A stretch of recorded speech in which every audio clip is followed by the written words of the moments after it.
Nagsimula ang palabas sa isang lalaki na nagngangalang Adam na napilitang umalis sa kanyang bahay dahil hindi niya mabayaran ang kanyang renta.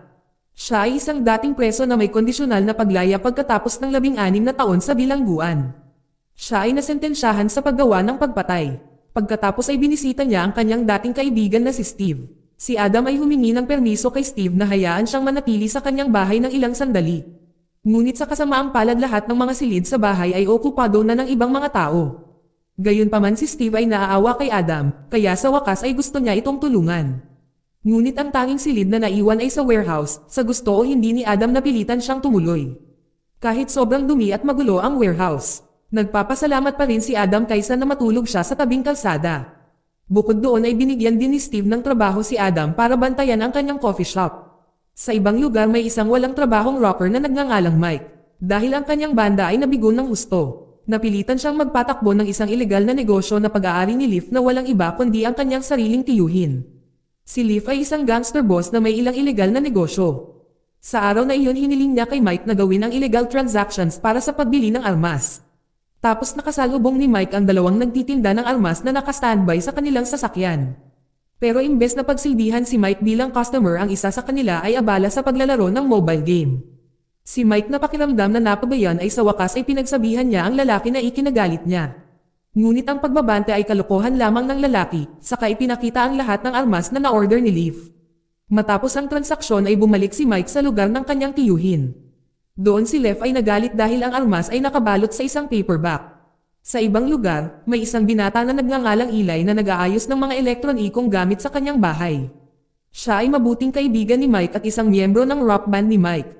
Ngunit kamakailan lamang ay pinili ni Eli na maging isang trabahador sa halip na maging isang rocker. Hindi nagtagal ay mukhang galit ang ina ni Eli matapos malaman na nakalaya na si Adam sa kulungan. Dahil si Adam ang pumatay sa kanyang panganay na anak, bilang ina ay masama pa rin ang kanyang loob kay Adam. Ngunit hiniling ni Eli sa kanyang ina na kalimutan na ang madilim na pangyayari upang hindi maapektuhan ang kanyang kalusugan. Habang si Adam ay pumunta sa police station para magulat kay Patricia na naatasan na mag-monitor kay Adam. Dahil kung hindi mag-uulat si Adam sa kanya ay maaari siyang ibalik sa bilangguan. Nagulat si Adam ng kanyang pang-araw-araw na buhay na nagtatrabaho siya sa shop ni Steve. Pero parang galit ang pulis dahil bumalik na si Adam sa sariling bayan nito. Lalo na maraming gangster doon na pwedeng maglagay sa kanya sa gulo. Gayunpaman walang pakialam si Adam sa sinabi ni Patricia at hanggang ngayon ay wala pa rin siyang nilabag na batas. Pagkatapos noon ay binisita ni Adam si Donna, ang kanyang dating asawa. Sa kasamaang palad ang babaeng ito ay nabigo na at ayaw na siyang makita pa. Itinuring niyang iresponsableng lalaki si Adam. Pagkatapos noon ay humingi ng tulong si Adam kay Steve para muling mapalapit sa kanyang anak na si Jimmy. Noong una ay ayaw tumulong ni Steve para maintindihan ng kanyang kaibigan ang kanyang nakaraan. Ngunit matapos itong isipin ay naawa si Steve dahil hindi pa nakita ni Adam ang kanyang anak na iniwan niya mula noong sanggol pa lamang ito. Kaya dinala ni Steve si Adam sa isang park kung saan madalas bumisita si Jimmy. Doon ay nakita ni Adam ang kanyang anak na naglalaro ng basketball at binalak niyang itago ang kanyang tunay na pagkatao upang hindi maging awkward. Para mapalapit sa kanya nakipaglaro din sa kanya ng basketball si Adam.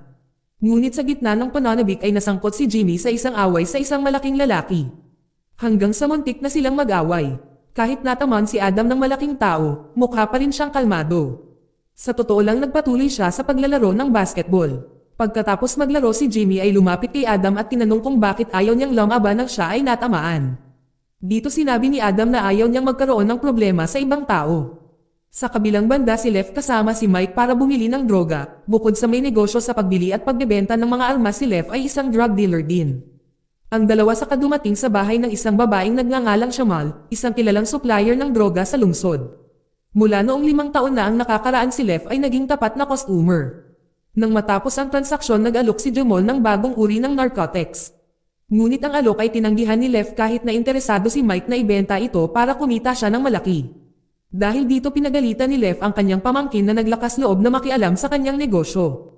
Nang pauwi na sila Mike, inis na inis si Mike sa kanyang tiyuhin. Dahil pinapahiya siya sa harap ni Jamal, pagkatapos nitong umalis sinabi kay Mike na dapat wag magtiwala sa ibang tao, dahil lahat ng sangkot sa krimen ay siguradong may masamang intensyon. Nang dumating sila sa base, doon may isang galit na adik ang dumating, pagkatapos ay inakusahan niya ang nasasakupan ni Lev bilang isang froster na nagbebenta ng mga mahihirap na kalidad ng mga gamot. Hindi tumatanggap ang paratang na ito ay agad na binigyan siya ng aral. Noong gabing iyon ay pumunta si Eli sa bahay ni Mike upang pag-usapan ang kinabukasan ng kanilang banda. Si Mike pagkatapos ay niyaya si Eli na lumipat sa Austin dahil lahat ng naroon ay mahilig sa rock music. Bukod sa paglipat ng mga syudad, kailangan din nilang maghanap ng bagong drummer para sa kanilang banda. Ngunit ayaw pa itong pag-usapan ni Eli dahil magulo ang kanyang isip. Dahil sa presensya ni Adam. Pagkabalik mula sa bahay, si Mike ay nakasalubong ni Eli ang kanyang kasintahang si Lori.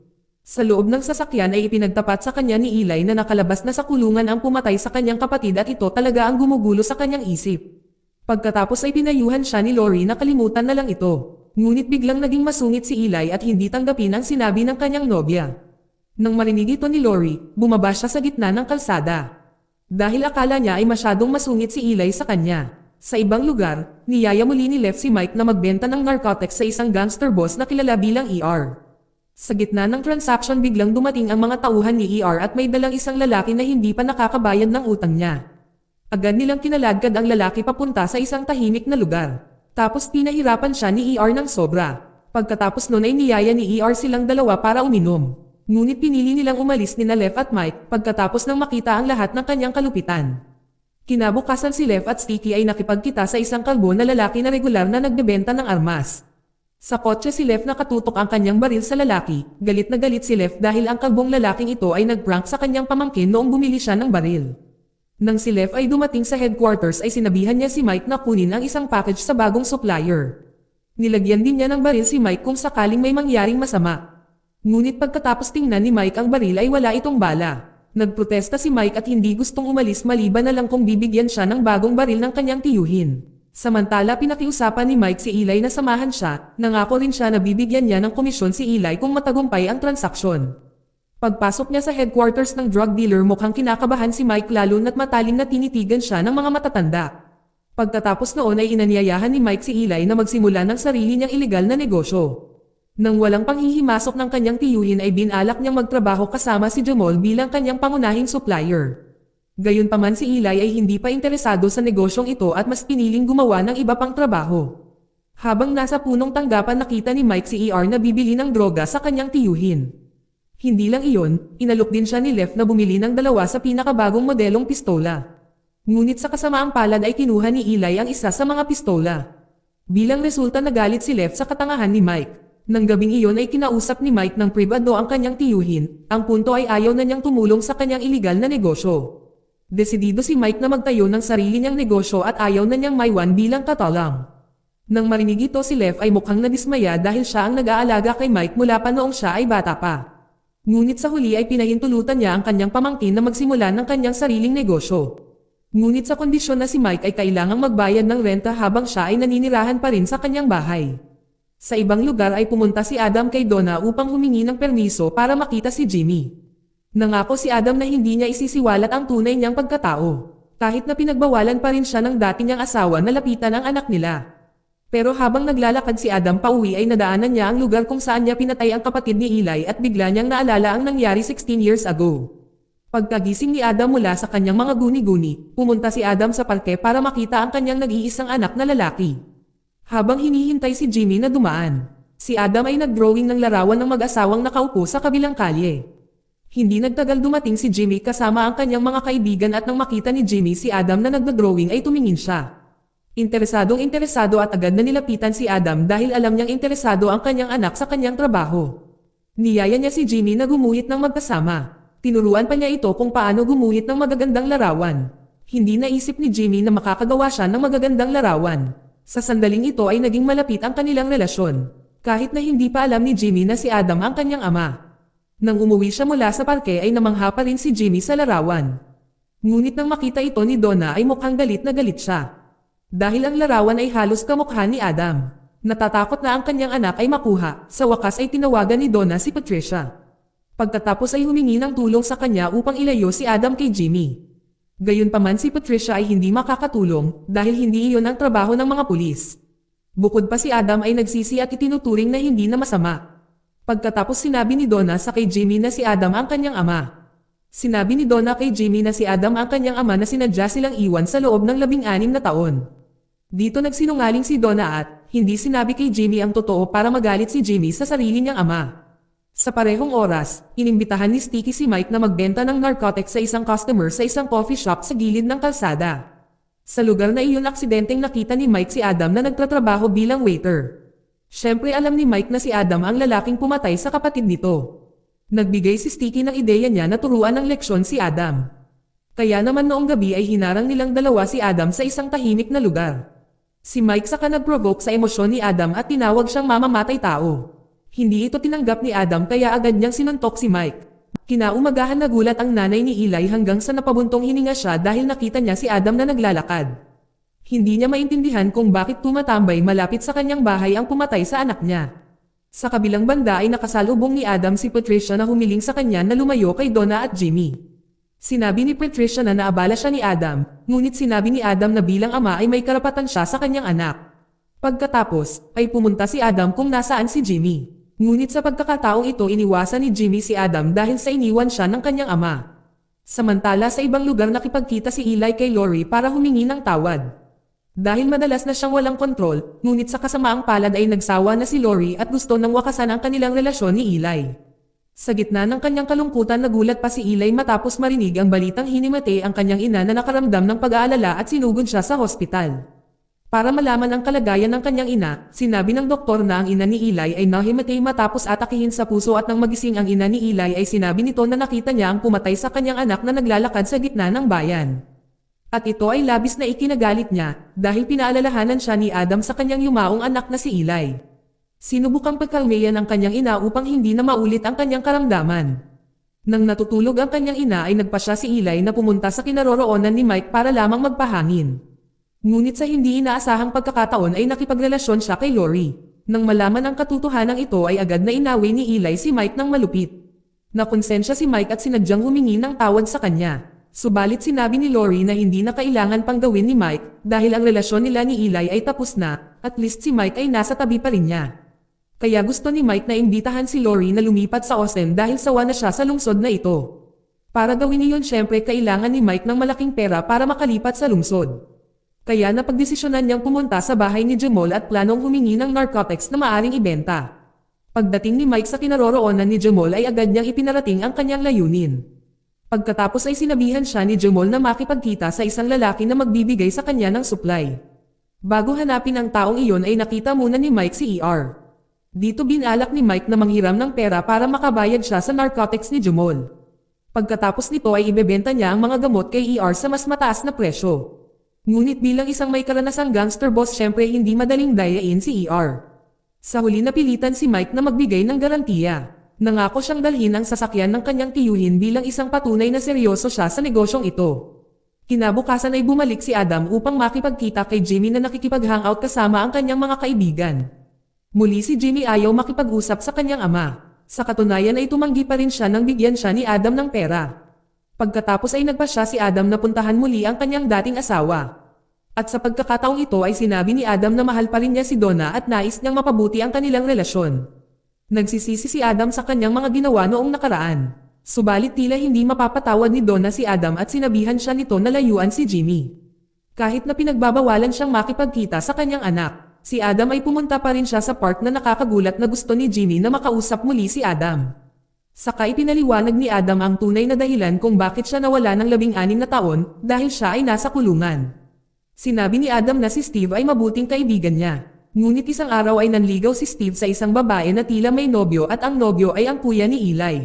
Noong mga panahong iyon ay hindi nagustuhan ng kapatid ni Eli ang mga kilos ni Steve at naglakas loob na manligaw sa kanyang kasintahan.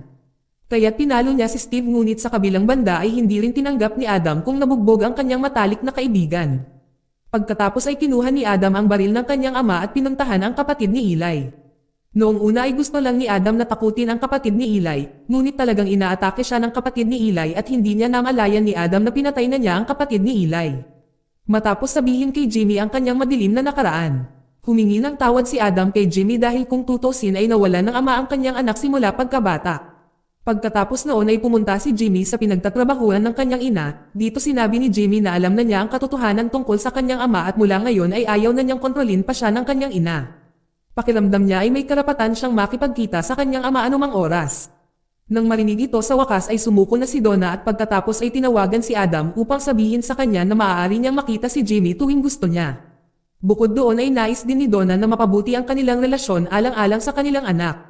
Nang marinig ito ay nakaramdam ng labis na kagalakan si Adam na muling makasama ang kanyang munting pamilya. Sa kabilang banda ay tila bumalik na sa trabaho si Eli. Ngunit magulo pa rin ang kanyang iniisip at damdamin dahil hindi pa nakaka-recover ang kanyang ina. Hindi lang iyon, nagalit din siya kay Mike at Lori na nagtaksil sa kanya. Kaya hindi siya nakatutok sa trabaho, hanggang sa tuluyang nakaramdam ng sawa ang project manager at agad siyang pinaalis. Nang gabing iyon ay sinundan ni Eli si Mike na kasama si Lori. Nang dumaan si Mike sa eskinita ay agad siyang hinarap ni Eli at tinutukan siya ng baril. Nagbanta si Eli na papatayin niya si Mike kung karelasyon pa rin niya si Lori. Pagkatapos noon ay pumunta si Mike sa isang lugar upang kunin ang mga narcotic supplies ni Jamal. Ngunit ang lalaki na binantayan ng lugar ay humingi muna ng pera. Nang matagal nang naghihintay si Mike ay nagsimula siyang mag-alala, dahil hindi pa naipadala ng lalaki ang mga paninda. Tuluyang kumatok si Mike sa pinto at napagtantong bahay ito ng mamamayan. Agad na naramdaman ni Mike na siya ay niloko ni Jamal. Tila ito ang parusa sa kanya sa pagtataksil sa sarili niyang kaibigan. Nang hindi nag-aksaya ng oras ay pumunta agad si Mike kay Jamal para humingi ng pananagutan. Nakipagkita si Mike kay ER at sinabing niloko siya, kaya hindi niya nabayaran ang utang niya. Narinig ang masamang balita, galit na galit si ER at agad na pinahirapan si Mike. Ngayon kailangan ni Mike na maghanap ng paraan para mabayaran ang utang niya. Dahil isang araw lang siya binigyan ni ER ng palugit, kaya nagpasya siya na nakawan ang mini market. Sa parehong oras, si Eli ay nasa coffee shop ni Steve para pakalmayan ang sarili. Pero mas lalong lumaki ang galit niya matapos makita si Adam na nagtatrabaho doon. Nang tahimik na ang coffee shop at malapit nang magsara, ginamit ni Eli ang pagkakataong ito para ipaghiganti ang kanyang kapatid at para kumalma ang nanay niya. Sa kanya tinutok ang baril niya at tinignan si Adam ng may galit.